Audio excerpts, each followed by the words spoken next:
De volta com TV O Esporte, nessa última semana, a rodada do Campeonato Brasileiro Feminino foi em clima de déjà vu, ou déjà vu, né, para os íntimos, digamos assim. Isso porque as partidas se repetiram como se fosse jogo da volta, né? Vocês estão vendo aí algumas imagens de alguns jogos que aconteceram. E quem aproveitou bem essa rodada foram as meninas do Corinthians, que aproveitaram a revanche para acabar com a invencibilidade do Iranduba, que ainda assim se manteve no topo da tabela, né? Então vamos ver como ficou a classificação. No grupo 1, o Iranduba continua na liderança, que está bem disputada pelo Corinthians, e o Audax, que está tentando chegar. Já no grupo 2, o Rio Preto é líder e o Santos, seguido pelo Flamengo, também estão na cola para assumir a ponta. Tudo aí, ó, muito bem equilibrado, né, Amanda Porfírio? Você que é a moça do Campeonato Brasileiro Feminino. E como a gente já destacou no último programa, né, finalmente o Iranduba perdeu uma partida, né? Pois é, né? Todo mundo estava na expectativa aí, achando que o Iranduba ia continuar invencível até o final do campeonato, mas o Corinthians, que também é um grande time, venceu a Copa do Brasil ano passado, foi lá e quebrou a invencibilidade do Iranduba com o mesmo placar do jogo anterior, 1-0. Foi um jogo bem disputado para quem viu, né? As meninas do Iranduba são muito boas. É um time que vem muito bem aí. Eu acredito que, assim, se elas não quebrarem, digamos que esse engate que elas tiveram nesse campeonato, elas prometem chegar, quem sabe, às partes finais ou quem sabe à final também. Mas é um time muito bem montado, né? Muito bem estruturado. E esse grupo 1 aí, ele tá bem disputado, né? Tá Corinthians, Iranduba e Audax. A diferença do Iranduba pro Corinthians são apenas saldo de gols. Então, é essa a única diferença que separa um e outro do grupo 1.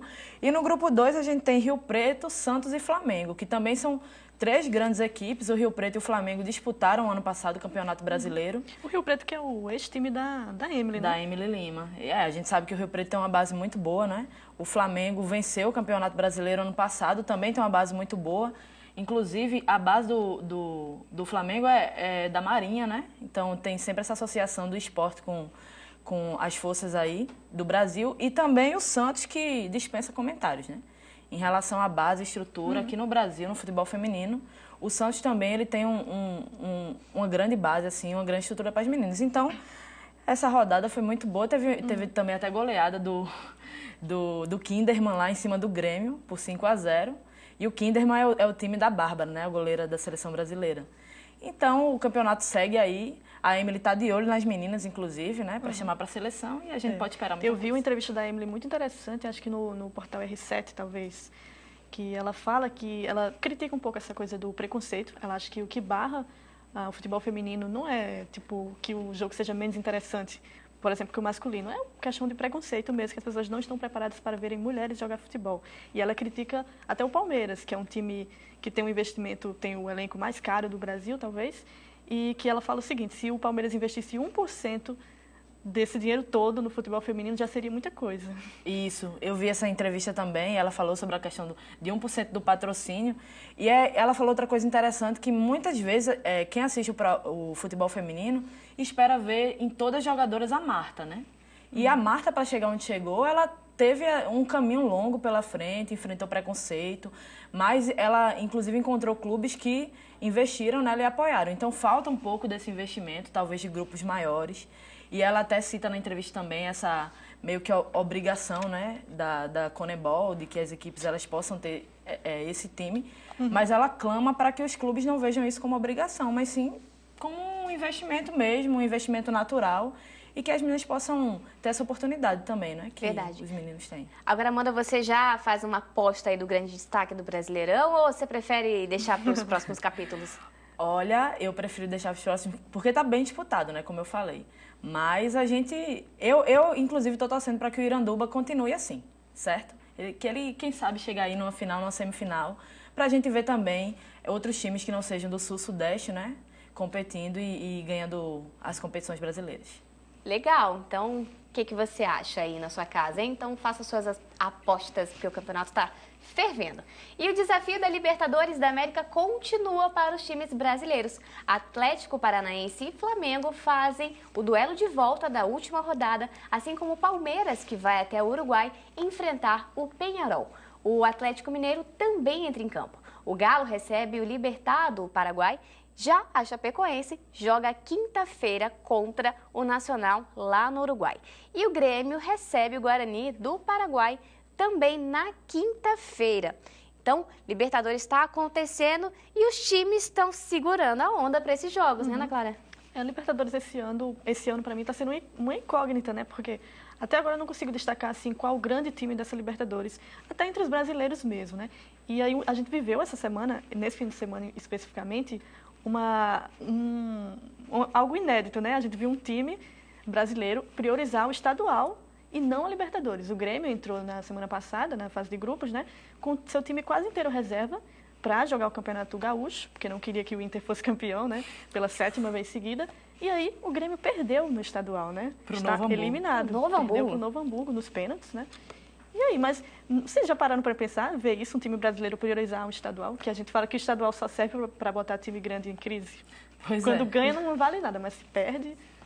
Pois é, a gente estava falando disso ali atrás, né? Que isso é inédito porque geralmente os times, né, os clubes, eles super valorizam essa vaga na Libertadores e aí você fazer essa inversão, né? Porque o natural é que se jogue com as reservas, né? Com o time reserva no estadual para focar na Libertadores. Mas aí eles inverteram e, infelizmente, né, não adiantou muito. Agora, desses jogos, né, dá para destacar aí o Peñarol e Palmeiras, né? Promete ser um jogo com clima muito de Libertadores, né? Até pelo que foi em São Paulo, né? O jogo lá que o Palmeiras ganhou com um gol no finalzinho, aos 54 do segundo tempo, diga-se de passagem.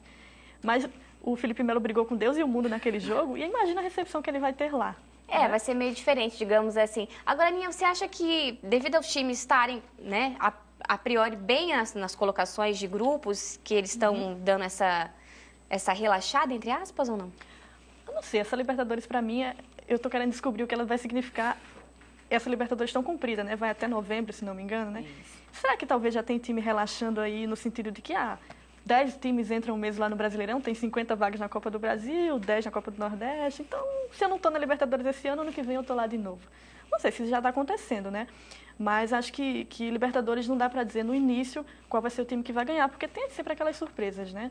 E mesmo que o time passe na primeira colocação do grupo, por exemplo, já teve time de passar e ser eliminado nas oitavas, por exemplo, né? Então não dá para dizer muito ainda.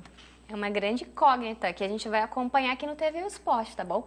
E o sorteio das semifinais da Champions League colocou frente a frente as melhores defesas contra os melhores ataques. As melhores defesas, desculpe, não no plural, tá, gente? A Juventus, que levou apenas 2 gols em todo o torneio, vai enfrentar a sensação da fase de grupos, o Mônaco, dono do melhor ataque da Europa.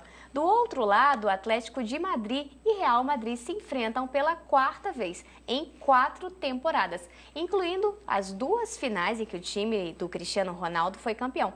Bom, pelo visto aí, né, vem muito jogo bom pela frente. Os jogos de ida serão nos dias 2 e 3 e os confrontos de volta estão marcados para os dias 9 e 10 de maio, que vai ser lá no País de Gales, né? Digamos, até uma informação não tão, né? Uma curiosidade apenas, que pode ser a primeira vez que a final pode ser feita no estádio coberto.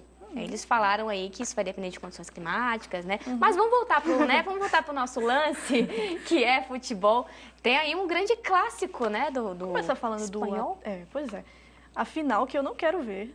Ainda bem que já vai acontecer agora, porque eu não ia aguentar mais ver o Atlético perder uma final pro Real. Acho que não dava mais. Era na hora do Simeone pegar o banquinho dele mesmo e ir embora, porque não dá. Não é legal para ninguém isso, né? Mas acho que, como bem você falou, Micarla, são jogos de times muito diferentes, com propostas muito diferentes, né? Então vai ser muito legal ver este Real Madrid, que na minha visão eu acho que é o time menos coletivo, apesar de ter tantos craques, dos 4 finalistas, né? Frente a um ferrolho como é o Atlético de Madrid. Ia falar Atlético Mineiro. Mas... O costume. E como foi bom ver o Atlético de Madrid, desde a primeira final que conseguiu chegar, ter essa ascensão mesmo no futebol espanhol. É muito bom. E é muito bom ver o Atlético tão bem na Europa, né? E o grande clássico, não, o grande jogo, que está todo mundo muito interessado em ver, que é Juventus e Mônaco, né? Pois é. O time que, faz gol como eu vou a Caicó, né? E contra Buffon, que não tem a taça da Liga dos Campeões, goleiro da Juventus, né? Time que só levou 2 gols, né? Em toda a Liga dos Campeões e que, na minha visão, acho que é o melhor time, é o time que chega mais pronto para ser campeão, eu acho. Pois é, eu acompanhei Barcelona e Juventus, né, no jogo da volta, que o Barcelona estava lá desesperado para poder chegar. Aquele e a Juventus... jogo que o Messi lá... Pois é. Aquele lance curioso que o Messi meio que foi de cara no chão, né? Sim, sim. Curiosíssimo, que virou meme inclusive. no mundo inteiro, a propósito. Pois é, né? E especialmente aqui no Brasil, que ganhamos já uma guerra de memes, não sei se vocês já sabem. É TV o Esporte, né? TV o meme. Pois é. Mas aí, a Juventus é uma equipe muito organizada, né? E lógico que eles estavam na frente no placar contra o Barcelona, mas a gente viu aí no decorrer da competição, a Juventus é uma equipe muito organizada, a melhor defesa, e eu concordo com você, Anny. Eu acho que é um time muito bem preparado e bem completo para essa Champions, né? Sobre o Atlético de Madrid e Real Madrid, todos os anos, quando tem essa competição, quando tem essa disputa, eu torço pro Atlético de Madrid, né? Vamos ver se dessa vez vai, porque eu fico pensando assim, meu Deus, os bichinhos merecem tanto. Quando né? a gente fala dessa superioridade do Mônaco com relação ao ataque, né, o time que mais faz gols, ele é o time que mais faz gols na Europa com relação ao seu campeonato nacional, né? Então, de todos os torneios principais ali da Europa, ele é o que mais fez gols. Já a Juventus é o time que está sobrando no campeonato italiano, né? Está com, sei lá, acho que 11 pontos na frente da Roma. E, inclusive, nesse final de semana ganhou de 4-0 da Genoa e com o gol do Bonucci. O zagueirão fez um golaço. Tá todo mundo bem pra vida, né, Juventus? Todo mundo muito bem. Vocês estavam falou em Real Madrid, inclusive, o Zidane tá, segundo a imprensa espanhola, tá rolando uma especulação de que o cara tá ameaçado a ser mais uma estatística aí do sem emprego. É isso mesmo, tudo porque teve aí a questão do jogo que eles fizeram contra o Barcelona no Campeonato Espanhol. O Real perdeu e aí cogita-se que o nosso amado técnico da Alemanha, né, venha substituir. Não se sabe se isso é uma verdade absoluta, né, mas as especulações da mídia espanhola cogitam. Da mídia espanhola, né? A mídia espanhola gosta de plantar notícias, né? Assim. A mídia espanhola gosta bastante, inclusive. Não acredito que o técnico da Alemanha, o Joachim Löw, acho que é isso, vá sair agora, né? Acabou de ser campeão mundial. Ele tem contrato até 2020. Tem uma geração muito boa, inclusive, para trabalhar até a Copa. Acho que ele quer ganhar a Copa de novo e acho que tem condições para isso. Então, não acredito que ele vá segurar essa bomba que é o Real Madrid ali. Tantos egos, um cara que é acostumado a treinar um time tão unido, onde todo mundo joga pelo time, vai ali treinar um Cristiano Ronaldo, que fica dando murro no ar quando o Messi faz gol. Não sei. Pois é, né? E eu acho que especulação é especulação, né? Não tem como confirmar nada. Eu não sei, a gente estava até comentando, quem é que vai ter coragem? Uma lenha na fogueira, né? Eles gostam de fazer isso. Pois é, quem é que vai ter coragem de demitir Zidane, né, do Real Madrid? Vai querer dar uma cabeçada. Não tem condição. É verdade, Amanda falou uma coisa muito certa. Eu não faria isso. Bom, a Amanda não faria, gente, eu acho que também não. Mas, infelizmente, o futebol também nos reserva momentos lamentáveis, viu? Parte dos torcedores do Criciúma, após o jogo contra a Chapecoense pelo estadual catarinense, ecoaram gritos de ofensa, citando o acidente aéreo que fatalmente vitimou a grande parte da equipe do ano passado. A maior parte da torcida do Criciúma respondeu com vaias ao ato de desrespeito.